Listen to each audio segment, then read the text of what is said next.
Alors,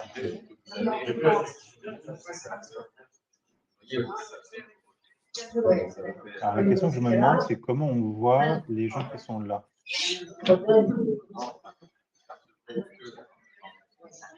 Pardon, Stéphane, tu peux peut-être, je sais pas, c'est ton micro qui est ouvert. Oui, c'est le micro de Stéphane. Oui, je vais bonjour, messieurs, dames, qui êtes déjà connectés au webinaire d'aujourd'hui. Ce que je vous propose, c'est qu'on attende encore 1 ou 2 minutes, le temps de voir arriver les derniers participants, et on commencera ce webinaire. Donc, nous avons déjà 13 personnes connectées, si je ne m'abuse.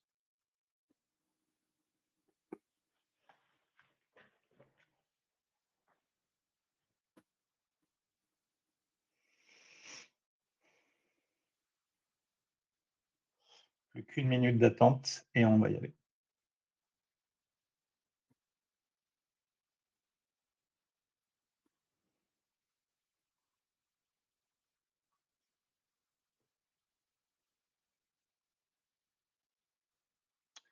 Ça arrive, ça arrive. Bonjour messieurs, dames qui viennent de se connecter. On va encore attendre une petite minute et on commencera ce webinaire.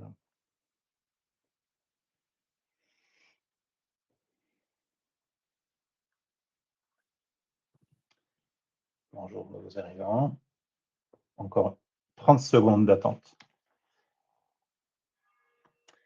Et nous sommes à 14h02, donc nous allons commencer aujourd'hui ce webinaire qui est proposé par le club MES, dont le sujet en fait est assez polyvalent dans le sens où c'est se poser des questions autour du fait que est-ce que le MES doit être une solution pour les petites entreprises, ou en tout cas, est-ce que c'est une solution qui est adaptée à toutes les tailles d'entreprise? Essayer de prendre du recul, c'est bien le MES, on en entend assez souvent chez les grands groupes. Maintenant, la question, c'est est-ce que cette solution elle est adaptable à toutes les tailles d'entreprise? Donc, juste quelques règles par rapport à ce webinaire. Donc, seuls les intervenants et l'administrateur ont accès, ont la capacité de parler. Pardonnez-moi de vous couper la parole à tous. En fait, dans le webinaire, vous avez accès à un chat qui me permet, moi, en tant que modérateur, parce que les autres vont être extrêmement pris par leur présentation et leur expertise, vont me permettre de répondre à vos questions, à des problèmes techniques s'il y en a. Donc, n'hésitez pas à l'utiliser. Et il y a aussi un onglet qui s'appelle questions, qui permet de plutôt se focaliser évidemment sur les questions d'où le nom de l'onglet, mais qui me permet en fait, moi, de toutes les capturer. Et en fait, on va prendre 1, 2, 3 temps pendant ce webinaire pour effectivement répondre à vos questions, répondre à vos problématiques et essayer d'avancer sur ces sujets-là. Donc, comme je vous le disais, aujourd'hui, le sujet transverse, c'est le MES, une solution adaptée à toutes les tailles d'entreprise. Donc, on va commencer déjà par une rapide présentation par le président du club MES. Par la suite, nous aurons différents retours d'expérience de nos 3 intervenants que je vais vous présenter par la suite. Et à la fin, une table ronde qui sera organisée par Olivier Guillon pour discuter de tous ces sujets-là. Nos intervenants, donc comme j'en parlais, aujourd'hui, nous avons la chance d'avoir André Dulu, Estelle Pedronani et Alexandre Meuf, qui seront 3 intervenants de qualité en tout cas, qui vont nous parler effectivement de leurs différentes expériences, de leurs différentes visions de ce sujet qui nous rassemble aujourd'hui. Pardonnez-moi, j'ai écarté un peu ma souris. Juste avant que Stéphane prenne la parole, donc qui suis-je? Parce que tout le monde se pose la question, tout le monde trépigne, et c'est normal. Je suis Sébastien Boquet, je suis le président et fondateur de Zorg Consulting. Ça fait une quinzaine d'années que je travaille dans le MES et dans d'autres sujets autour de l'industrie 4.0, et je serai aujourd'hui votre modérateur. Et je laisse donc la parole à Stéphane Crépet, qui est le président du club MES. Merci beaucoup Sébastien. Bonjour à tous. On va déjà recentrer un peu qu'est-ce que c'est que le MES. C'est un logiciel qui fait du suivi de production en fédérant toutes les données qui viennent d'au-dessus, d'à côté et d'en dessous. Donc on n'est pas dans la partie conception de l'informatique, on est dans la partie production. Et on commence à agir dans un MES à partir du moment où on envisage de produire quelque chose, en sachant qu'on a à peu près tout ce qu'il faut pour le faire. Ça ne se substitue pas à un ERP qui résonne à l'heure, à la journée, et qui a une dominante financière que le MES n'a pas du tout. Le MES va pouvoir remonter des indicateurs pour obtenir des indicateurs financiers dans l'ERP, mais il est surtout un opérateur qui gère à la seconde, à la minute, et qui va gérer des aléas. Souvent, on va considérer qu'un MES est vraiment nécessaire quand tout se passe pas comme prévu. Et c'est assez fréquent. La question du jour, est-ce que ça s'adresse à toutes les entreprises? Je vais spoiler un peu. La réponse est oui. Nous avons tous les éditeurs de logiciels qui font partie du club. Donc, vous avez une grande partie sur les membres à droite. Une réponse pour des MES déconnectés des machines, pour des usages purement humains, comme un grand artisanat, ou alors des méthodes de connexion qui font que les data elles viennent directement à l'intérieur du système sans avoir besoin de les rentrer. Tout ceci est un énorme progrès par rapport à une informatique de suivi de production constituée de grands cahiers et de bâtons avec des stylos ou des feuilles Excel. Donc, tout ce point technique, aujourd'hui, on va en discuter et vous permettre de voir qu'il y a ce qu'il faut pour servir toutes les tailles d'entreprise. Et on va surtout mettre l'accent sur les humains. Parce que si la technologie est présente, et chacun des éditeurs présents à droite vous dira qu'il a la meilleure solution, vous n'aurez qu'à hésiter contre plein de meilleures solutions, l'important, c'est comment le mettre en œuvre. C'est est-ce que les gens vont l'accepter? Comment faire de la conduite du changement? Comment implémenter sans être fliqué quelque part et qu'un utilisateur voit plus du bénéfice que des problèmes ou de restituer de l'information qui n'est pas pour lui. Chaque acteur dans une entreprise au niveau production est un acteur de succès. Donc, il doit disposer à son niveau de l'ensemble des datas qui lui permettent d'avoir un vrai tableau de bord et pas de conduire une voiture avec un pare-brise en carton, si vous me permettez l'image.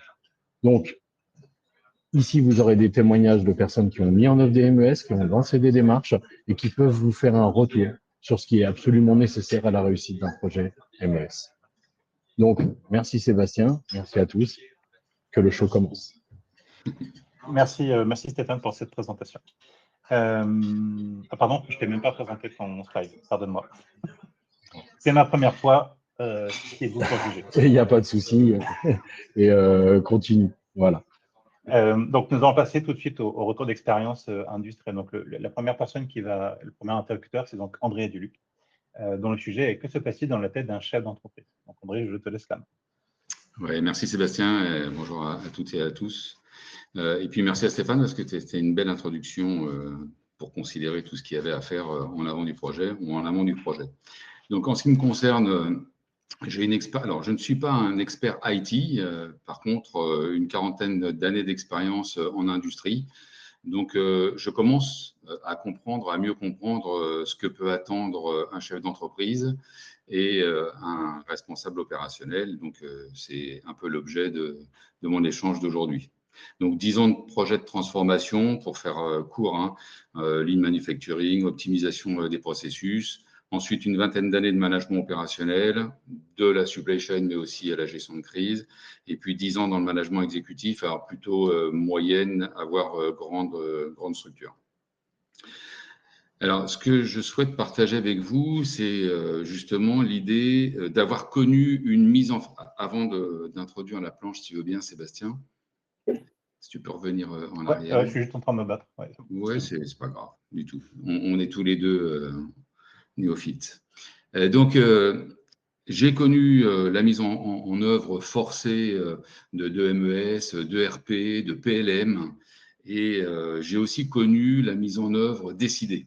Donc, la différence, elle est très importante et vous allez voir dans nos présentations des uns et des autres, la conduite du changement est un fil conducteur. Et Stéphane l'a très bien dit en introduction. Donc, pour moi, il y a trois sujets très importants avant même d'engager le projet. C'est de bien identifier l'objectif visé. On va un petit peu le toucher les doigts à travers mes échanges, mais vraiment l'importance de l'objectif visé. Parce qu'on voit que le projet aussi lui-même évolue d'une manière empirique et même jusqu'à la fin, et des fois on ne se souvient plus de ce pourquoi on l'avait engagé, tellement on peut être satisfait, mais aussi dérouté par l'ampleur du périmètre. Ensuite, l'importance de la conduite du changement, chacun d'entre nous va y revenir, et l'importance du choix de l'outil adapté. Ça paraît, enfin c'est de l'évidence, hein, mais un outil adapté sera beaucoup plus efficace, même s'il est beaucoup plus petit que celui du voisin, il sera beaucoup plus efficace en opérationnel qu'un outil trop complexe et difficile à intégrer pour les équipes. Voilà, donc notre échange est orienté MES, mais il pourrait l'être aussi pour d'autres outils sans souci. Donc, mon intervention, elle se positionne vraiment en amont du projet et vraiment à la toute genèse, qui, somme toute, au départ, est très terre-à-terre, hein, au mieux intellectuellement empirique, mais d'une manière très opérationnelle sur le terrain. Et que se dit le chef d'entreprise, que se dit le manager opérationnel sur le terrain au quotidien. Donc, merci Sébastien pour les verbatims. Ce ne sont pas des verbatims, je vais peut-être faire sourire à certains, ce ne sont pas des verbatims inventés, mais récoltés, et j'aurais pu en faire plusieurs pages du même type. Donc, j'en ai marre de naviguer à l'aveugle. Je ne sais pas si ça apparaît en touchant l'écran. Ah, j'ai basculé, évidemment. Donc, il faut que je revienne. Ah, il y a un bug? Moi, j'ai affiché la page. Normalement, tout le monde le voit. Alors, moi, j'ai une liste de systèmes d'infos. OK, c'est mieux comme ça. Je ne sais pas ce que vous aviez, mais moi, j'avais tout le programme. Continue, André. Si les uns et les autres pouvaient couper son micro, ce serait sympathique. Donc, j'en ai marre de naviguer à l'aveugle. Évidemment, la visibilité au quotidien, en temps réel, de sa production, de ses encours, de ses retards, du TRS, enfin, tout ce dont on a très envie avant même d'avoir engagé quoi que ce soit. Il faut qu'on arrête des saisies de papier, des ressaisies Excel. Je pense que je n'invente rien, évidemment. Les ressaisies, on l'a tous fait. Je ne veux plus piloter mon entreprise sans données fiables. Oui, les erreurs humaines, elles continueront d'exister même après la mise en place d'un logiciel, mais elle permet ensuite de les limiter et surtout de rendre fiables ces données. Mes équipes passent plus de temps à chercher qu'à produire. Bon, ça s'explique par soi-même. Je pense qu'on a tous besoin de données sur lesquelles on peut compter. Et puis souvent, ce que j'entends, on parle tous d'industrie 4.0 ou 5.0 maintenant, mais je ne sais pas par quoi commencer. C'est important de bien comprendre d'avoir soit un besoin ponctuel, et dans ce cas-là, on répond à une problématique ponctuelle, et on peut tout à fait installer un logiciel numérique et répondre déjà à l'industrie 4.0, mais aussi peut-être d'avoir une réflexion en profondeur, et c'est tout à fait possible, de savoir quelles sont les étapes par lesquelles je dois passer pour atteindre une vision d'implantation d'un 4.0, parce que ça va de la connexion machine et puis aussi par des logiciels, mais bien au-delà, on parle beaucoup d'IA aujourd'hui.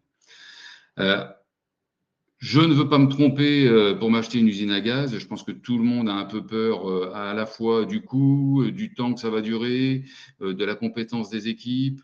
Et donc, c'est important, encore une fois, de bien exprimer ce dont on a besoin pour mieux coller à la taille du vêtement que l'on va prendre. Ça ne sert à rien de prendre du triple XL si on porte habituellement du M. Bon, voilà. C'est juste une image, mais ça permet de comprendre aussi dans son application ce dont on a besoin. Combien de temps de projet et à quel coût, je pense que chacun d'entre vous y reviendra un petit peu plus tard. Alors, on peut engager la réflexion soit d'une manière complètement personnelle. Voilà, je suis directeur opérationnel et je commence un peu à construire mon projet. On peut le faire en équipe, on peut le faire en interne.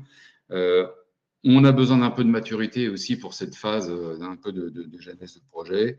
Mais le mieux, c'est de le faire en équipe parce qu'on est déjà dans la conduite du changement. Donc ensuite, de quoi parlons-nous? De quoi avons-nous besoin? Mais d'abord, de quoi parlons-nous? Est-ce qu'on a juste besoin d'une mini-transformation liée à une absence de données? Donc, je suis plutôt sur la partie droite, comme il n'y a pas d'animation sur l'écran. Ou est-ce que j'ai besoin juste d'améliorer la supervision de la production, de réduire les coûts, mais avec un objectif bien précis et unique? Parce que vous allez voir, les présentations d'Estelle et Alexandre vous montreront toute la puissance de ce que peut amener un MES. Et donc, c'est important de ne pas se perdre aussi sur la demande, parce que celle-ci, elle va rester. Ou est-ce qu'à l'inverse, ou en progression, on est dans une transformation majeure? Est-ce que j'ai besoin d'absorber une hypercroissance? Est-ce que j'ai besoin de m'adapter sur un retournement opérationnel? Et puis, est-ce que j'ai des difficultés de dimensionnement? On parle souvent de ressources humaines, mais pas que. Est-ce que je dois investir sur plusieurs années pour répondre aux besoins clients? Et donc, on n'a pas les mêmes réponses en face de chaque problématique. Et c'est pour ça que je vous invite, et nous tous, hein, à formaliser la demande bien en amont du projet. Et puis de temps en temps, vous y revenez pour se rappeler un peu l'objectif initial, parce que vous allez voir aussi, ça donne très envie d'avoir tout automatisé, d'avoir tous ces éléments de réponse. Et donc, c'est important de bien formaliser par écrit cet objectif qu'on se fixe, quel qu'il soit. Merci Sébastien. Donc, évidemment, une démarche structurée, ça paraît évident. Je vous en ai mis 6. J'en laisse une de côté qui sera peut-être évoquée lors de la table ronde. Mais en tout cas, celles-ci, elles sont indispensables pour la réflexion du projet. Donc, formaliser l'objectif prioritaire à votre transformation, je viens de l'évoquer, il est vraiment très important. Et puis, il sera toujours temps de se rappeler tout au long du projet ce pourquoi on avait décidé de s'engager, ce qui permettra aussi peut-être aux uns et aux autres que l'objectif rappelle aussi la dépense. C'est-à-dire que lorsqu'il y a des prises de décision d'investissement complémentaires, parce que c'est modulaire tout ça, on peut aussi rappeler ce pourquoi on s'était engagé au début et ne pas se laisser un peu entraîner par l'envie. Ce qui n'empêche pas d'avoir des étapes et de continuer au-delà des intégrations des futurs modules. Clarifier les besoins réels, faire la différence avec les envies, c'est d'abord analyser les flux, les irritants, les pertes de temps, fiabiliser, associer les opérationnels pour aller sur le terrain. En tout cas, savoir de quoi on parle, encore une fois, c'est important et ça permet de clarifier les besoins réels. Savoir pourquoi, en fait, on veut un outil et pas juste lequel, parce que souvent, on est influencé. Poser un diagnostic indépendant et global. Évidemment, évaluer l'organisation existante, c'est une évidence pour nous tous, mais c'est bien de se le rappeler. Repérer les leviers d'amélioration, peut-être que certaines parleront de quick win, mais je pense que, et là, tu auras tout à fait raison. Et donc, c'est important aussi de bien comprendre qu'on peut aussi, à tort ou à raison, se dire qu'un outil est capable de tout faire. Tous autour de la table, rapidement, on se dira qu'un outil ne pourra pas tout faire, mais on est vite absorbé par l'idée d'avoir un ERP qui soit capable de tout faire, du PLM, du client, du MES. Pensez à bien aussi prendre le temps de faire le choix d'un outil peut-être moins capable de tout faire, mais plus efficace et plus opérationnel. Donc, ne pas confondre outils et solutions, c'est un peu le raccourci que l'on pourrait faire. Définir les critères de choix. Il faut qu'ils soient simples pour les équipes, adaptés aux besoins, qu'ils soient intégrables avec tous les outils actuels. Le MES va venir se connecter avec d'autres logiciels et puis avoir toujours un coût global. Donc, tu es revenu en arrière, Sébastien, merci. Excuse-moi. C'est pas grave. Le coût global avec, quand je dis coût global, il n'y a pas que l'achat du logiciel, évidemment, l'achat, l'intégration, la formation, la maintenance, donc tout ça, c'est à considérer et c'est très important. Et donc, du coup, on jugera d'un outil, de son efficacité, en tout cas sur le terrain, plus facilement parce qu'on est vite attiré par les promesses des démonstrations que l'on peut avoir avec nos éditeurs, mais j'en fais aussi partie. Des fois, j'oriente, mais il faut avoir cette objectivité. Comparer les solutions et les scénarios. Un cahier des charges, je dirais pas trop détaillé. Alors, ça ira peut-être à l'encontre de certains, mais pour moi, il ne faut pas qu'il soit trop détaillé. Il faut qu'il soit orienté usage. Qu'est-ce que l'on veut vraiment qu'il fasse et non pas comment il doit être mis en place et ce qu'il doit avoir comme fonction. Donc, ce n'est pas l'outil qui fait la différence, c'est sa pertinence. Encore une fois, c'est le contexte de l'environnement dans lequel on est qui va un peu orienter le choix de l'outil.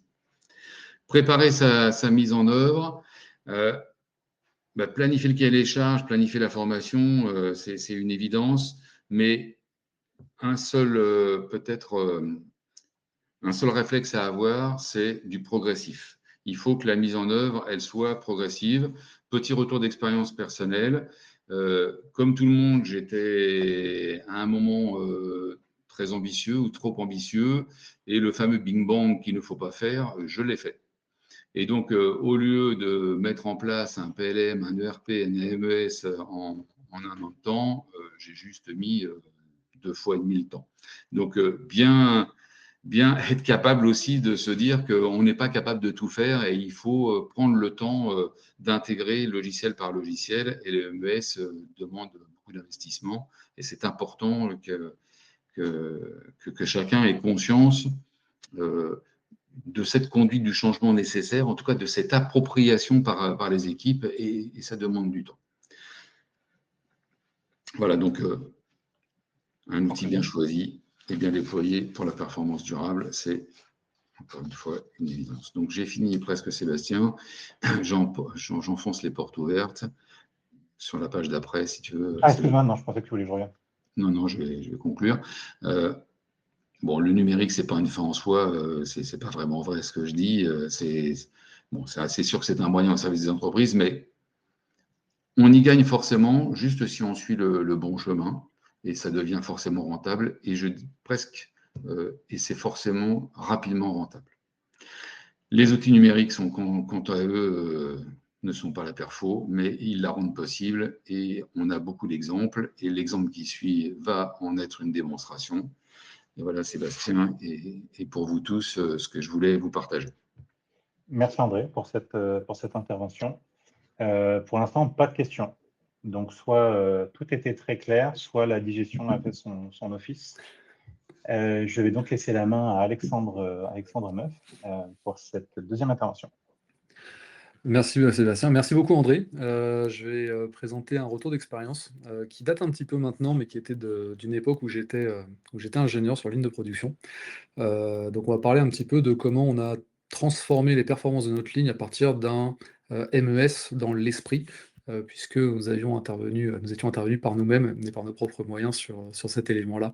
Si tu vas bien Sébastien. Merci beaucoup. Donc moi, je suis Alexandre Meuf, je suis expert en management industriel. J'ai travaillé pendant une dizaine d'années chez Excelia Group à différentes fonctions de gestion. Et depuis 2022, j'accompagne les entreprises qui le souhaitent, soit dans de la transformation numérique, soit quand elles sont en difficulté à les redresser pour les ramener dans des situations qui leur permettent d'envisager l'avenir avec sérénité. Ce dont je voudrais vous parler, c'est d'une ligne de production que j'ai connue chez Excelia. Alors, Excelia, c'était 1500 personnes à l'époque. La ligne de production en question, c'est une cinquantaine de personnes. Et il s'avère que le responsable de production qui était présent était complètement épuisé. Il arrivait à 7 h le matin, il repartait à 20 h le soir. Il était toujours dans un mode d'urgence, il courait partout. Il avait pourtant 5 chefs d'équipe pour l'épauler et manager la ligne, qui étaient systématiquement en train de chercher les OF, de trouver les OF prioritaires, de rattraper les pièces qu'on avait ratées. Et donc il manquait clairement de visibilité. On avait beaucoup d'opérateurs assez jeunes, puisqu'on était en fait sur le départ en retraite du baby boom et l'arrivée de la nouvelle génération, qui se retrouvaient assez fréquemment, alors soit bloqués, soit qui prenaient des initiatives malheureuses et qui avaient des conséquences en termes de qualité. Ils avaient tout simplement ces problèmes parce qu'ils ne trouvaient pas leur chef d'équipe, qui était par essence en train de courir partout. Et bien sûr, on avait des Excel multiples qui n'étaient basés sur aucune solidité de données, donc qui étaient remplis à la main, et donc par essence comportaient un ensemble d'erreurs assez important et n'apportaient que très peu de valeur à la prise de décision. Donc partant de ce contexte-là, le responsable de production, qui était un excellent manager, mais pas forcément un très bon gestionnaire, a été nommé sur une très grosse ligne de production qui n'avait pas de problème, où il fallait du management. Et je me suis retrouvé à être sur cette ligne-là et à constater les symptômes mesurables suivants. Un taux de service qui était à 50%. Donc nos clients avaient l'habitude depuis des dizaines d'années d'avoir des pièces qui arrivaient une fois sur deux en retard. Une non-qualité qui était systématiquement élevée et surtout qui ne progressait pas. Une productivité également plafonnée qui ne progressait pas non plus, et bien sûr, du stress et du turnover, notamment avec les jeunes générations, qui arrivaient dans des univers assez difficiles de production, parce que c'est des productions très techniques, mais qui ne supportaient pas de ne pas être accompagnés, et à très juste titre. Ah, on l'a perdu. Je suis revenu, c'est bon? Je ne sais pas Parfait, pourquoi mon nickel. ordinateur a décidé de me couper. Il a dû trouver que je parlais un peu trop. Donc lorsque j'arrive sur la ligne de production, en fait, les 6 premiers mois ont été extrêmement complexes parce que j'ai découvert tous ces éléments, que je vous ai partagés en quelques minutes. Le point le plus majeur était que, bah, je n'avais pas les compétences historiques des 25 ans de métier de l'ancien responsable de production, donc une incapacité totale à accompagner la ligne, et donc l'aggravation de l'ensemble des problèmes qui étaient déjà conséquents. Et pourquoi il m'embête, lui? Je pense que ton son a switché.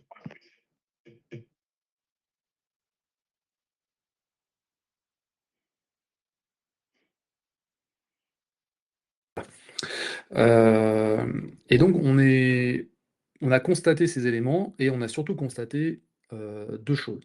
La première, c'est que nos meilleurs éléments de ligne étaient en fait constamment à faire autre chose que produire. C'est-à-dire chercher les pièces parce que c'était les seuls qui les reconnaissaient à l'œil, essayer d'avoir les informations, ils comprenaient très vite, les échanges, concernant les retards, donc c'était eux qui étaient, chargés d'aller récupérer le bazar, alors qu'ils avaient des doigts en or et qu'ils étaient capables de produire. Le deuxième, c'est qu'on passait notre temps à courir derrière des informations, soit parce qu'on les avait pas, soit parce que celles qu'on avait étaient fausses et donc ne nous permettaient pas de prendre les bonnes décisions. Notamment en termes de retard, bah, on livrait les retards étaient stables, mais on livrait pas dans le bon ordre. Donc c'est-à-dire que tout au long de la chaîne de production, on faisait passer des files d'attente dans le mauvais ordre. Et donc c'est de là qu'on arrive sur, s'il te plaît Sébastien, la suite. On s'est dit, bah, problème de, gestion d'informations, donc data. Déjà il y a quelques années, c'était une évidence, l'ordinateur et les flux numériques sont très forts pour gérer les données et l'information. Ils sont pas forcément extraordinaires pour prendre les meilleures décisions et encore moins pour manager les hommes, mais par contre, l'information, c'est le cœur cible de ces systèmes-là. Donc on a décidé de s'appuyer sur un système numérique afin de donner une vision claire, si tu peux revenir juste un peu, 30 secondes, merci, de centraliser l'ensemble des données qui étaient éparpillées dans des Excel et donc de connecter l'ensemble des personnes au système d'information pour qu'ils puissent prendre au quotidien les meilleures décisions. Et c'est là que le MES a un intérêt très fort. C'est que l'ERP va être sur une base de planification, sur souvent du long terme ou du moyen terme, avec un calcul des besoins nets qui va aider à faire les approvisionnements, les lancements d'OF. Mais une fois qu'on est en temps réel en ligne de production, l'ERP est beaucoup moins agile et beaucoup moins capable d'aider à prioriser correctement les éléments. Le deuxième élément intéressant du MES, c'est qu'il va faire une orchestration du système, alors dans certains cas machine, dans le cas qui nous concerne, de priorité au niveau du poste, et on a pu y associer assez facilement et visuellement via des tablettes l'ensemble, des informations nécessaires à produire, à faire le bon geste, à avoir les bons produits chimiques, à avoir les bonnes températures de traitement, et cetera. Ce qui découle de tout ça, alors on a mis en place du Lean que j'exclus compte tenu du temps, mais on a mis en place un petit peu de Lean et surtout ça a permis d'avoir une vision très claire de ce qu'il fallait faire et donc une vision très claire de ce qu'on faisait mal. En fait, toute la difficulté du pilotage, c'est que tant qu'on ne sait pas où on est incapable de savoir si on va dans la bonne direction. À partir du moment où on avait des files d'attente digitalisées, où on savait exactement quoi faire et à quel moment, on a pu faire des boucles de rétroaction. Donc le niveau 1, on s'est basé sur quelque chose de très, très, très terrain, visualiser très clairement les priorités. On arrête de chercher des OF partout parce qu'on sait qu'ils sont au poste ou ils sont dans la file d'attente. Et s'ils n'y sont pas, on sait que quelque part, il y a un poste qui va l'avoir en priorité à un moment, qu'il ne l'aura pas dans sa file d'attente physique, et donc qui va aller le chercher. Donc ça permet en plus de créer une boucle d'amélioration des données. On en arrive donc sur la deuxième qui a été ces boucles de rétroaction. On détecte notre problème, puisqu'on sait exactement ce qu'on a à faire. Quand on détecte le problème, on a les informations pour l'analyser et on les remonte très rapidement. Ça évite de se reposer des questions 3 semaines plus tard quand tout le monde a oublié le sujet. On corrige immédiatement les gammes, les temps, les principes, les spécifs, etc. Et on peut les revalider dans le circuit immédiatement, puisqu'on peut même faire les correctifs sur les objets qui sont en temps réel en ligne de production. Comme l'information est en temps réel au poste, on sait que les personnes auront l'information immédiatement et on pouvait corriger. Si je prenais à l'extrême, j'aurais presque pu gérer les priorités de production depuis l'autre bout de la planète, une fois que le projet était fait. Le niveau 3, s'il te plaît Sébastien, c'était d'arriver parce qu'une fois qu'on sait ce qu'on a à faire, qu'on connaît nos priorités et qu'on voit qu'on n'arrive pas à les passer, on s'est posé la question du pourquoi. Et en fait, on s'est rendu compte que nos meilleurs opérateurs étaient parfois utilisés à faire des OF avec des compétences de débutants, et que l'OF qui nécessitait des compétences expertes n'avait personne de disponible. Donc, naturellement, eh ben, on a été ajouter une couche supplémentaire qui a été de maîtriser clairement les compétences attendues par poste et par OF, ce qui nous a permis d'avoir une planification beaucoup plus dynamique des personnels et non pas uniquement des OF, et ce qui nous a conduit ensuite à des résultats plutôt pertinents. En termes de résultats, on a eu un taux de service qui est passé de 50% à 100% en 6 mois. C'était juste miraculeux chez Excelia, aucune ligne de prod ne l'avait fait depuis 20 ans, ça a été fait là. Pourquoi? Tout simplement parce qu'on produisait dans le bon ordre avec les bonnes infos. On a pu diviser la non-qualité par 2 pour une raison très simple, c'est que toutes les jeunes générations pouvaient enfin être accompagnées par les experts qui ne passaient plus leur temps à chercher les OF, mais qui pouvaient passer leur temps à s'occuper des nouveaux. Et alors pour l'anecdote, les chefs d'atelier, c'était 5 femmes de plus de 55 ans, tous les jeunes de 25 à 30 ans, c'était leurs petits-enfants, et donc ils avaient une vraie envie de partager leur savoir-faire. Ça a redonné de la fierté à toute la ligne. Et enfin, on a gagné 10 points de productivité, tout simplement parce que quand on a les meilleurs opérateurs qui se mettent à travailler des produits au lieu de les chercher, et bah, bizarrement, la valeur ajoutée, elle augmente assez fortement. Si tu veux bien, Sébastien, merci. Donc, le point majeur de tout ça, que je voudrais vous partager, c'est d'avoir toujours en tête que vous avez une maturité data sur 4 niveaux. Le premier niveau, c'est de savoir ce que vous avez à faire. À partir du moment où vous avez modélisé les éléments et que vous savez ce que vous attendez, vous pouvez détecter les écarts. Et c'est là qu'on passe au niveau 2, c'est corriger des écarts. On ne peut pas corriger d'écarts si on ne sait pas les détecter. Ce qui est bien avec la correction d'écart, c'est que si on le fait au quotidien, on apprend énormément. Et au bout d'un moment, on peut optimiser. C'est-à-dire qu'on va être capable de tuer les écarts à court terme, on va être capable d'éviter qu'ils reviennent, voire on va détecter des moyens d'aller encore plus loin dans la performance. Et le quatrième niveau qui est aujourd'hui concrètement permis par l'IA, c'est d'être capable d'autonomiser les optimisations parce que l'IA va détecter des patterns que nous, humainement, on est incapable de trouver.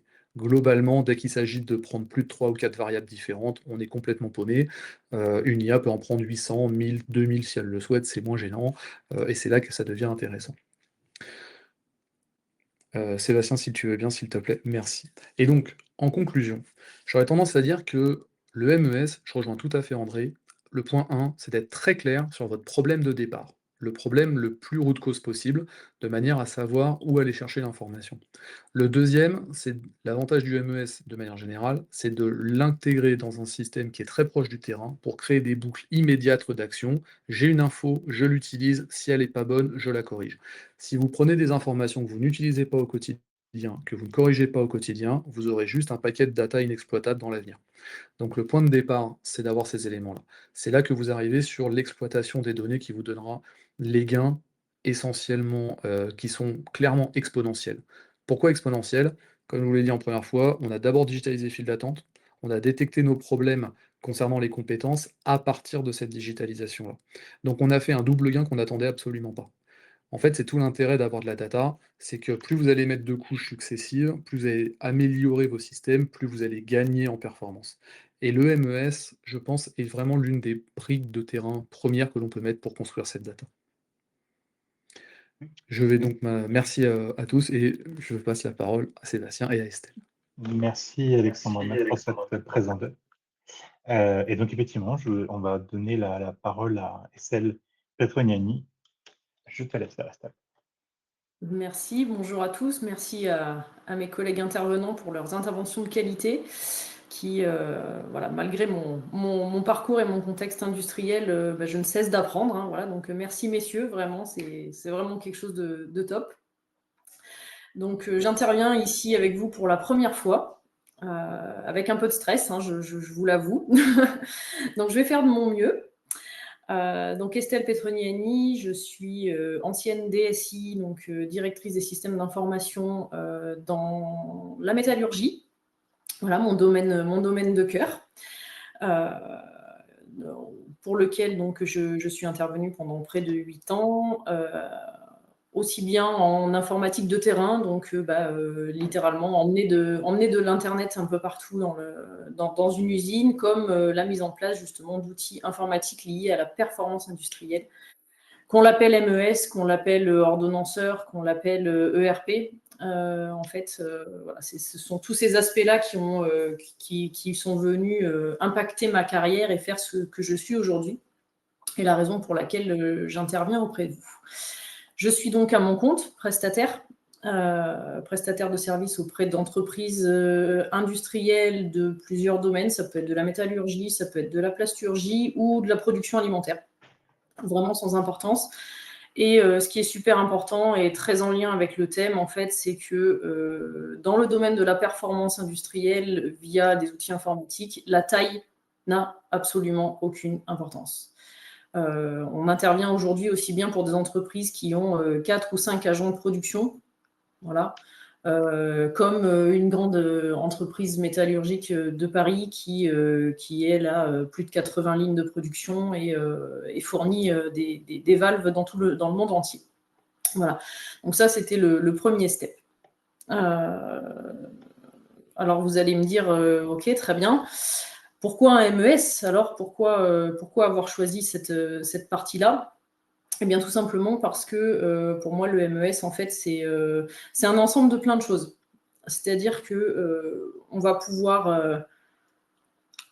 mettre de l'informatique avec des outils. Alors, effectivement, des outils qui sont adimensionnés, mais on va surtout connecter des données, des idées et des gens. Et ça, c'est super important. Parce que sans les gens, sans les idées et sans les grandes idées directrices des personnes qui insufflent le projet, en fait, un projet MES, c'est clairement pas possible. Voilà. C'est aller droit dans le mur si on considère que le seul chef d'entreprise, par les simples questions, très bien détaillées d'ailleurs par André, s'il fait son choix tout seul, s'il n'inclut pas ses équipes, en fait, son MES, non seulement il lui apportera rien, mais en plus, il va lui coûter extrêmement cher. Et le ROI, il n'en entendra absolument jamais parler. Voilà. Donc, moi, c'est mon approche au quotidien. Donc, j'ai une approche beaucoup moins industrielle et beaucoup plus, on va dire, très, très proche des utilisateurs informatiques, parce que je considère qu'ils font la richesse de nos projets MES. Et vous tous, dans vos entreprises, en fait, impliquer ces équipes, pour moi, c'est impératif. Alors, un mot quand même, excusez-moi, c'est un petit peu décousu pour le coup, un mot quand même de l'idée principale en fait de tout ça, c'est que l'ERP, qui est l'une de mes spécialités, puisque je suis certifiée par un grand éditeur du marché, l'idée de l'ERP, en fait, c'est vraiment d'avoir la bonne information au bon moment et à la bonne personne, indirectement. Et ben, c'est exactement la même chose pour le MES, en fait. Donc l'ERP, des ERP, j'en ai mis en route plusieurs, dans plusieurs types d'entreprises, dans différents dimensionnements de solutions, que ce soit des très très grosses solutions type Sage X3, comme des tout petits ERP type open source, mais alors complètement modifiés pour répondre à des besoins très précis des entreprises.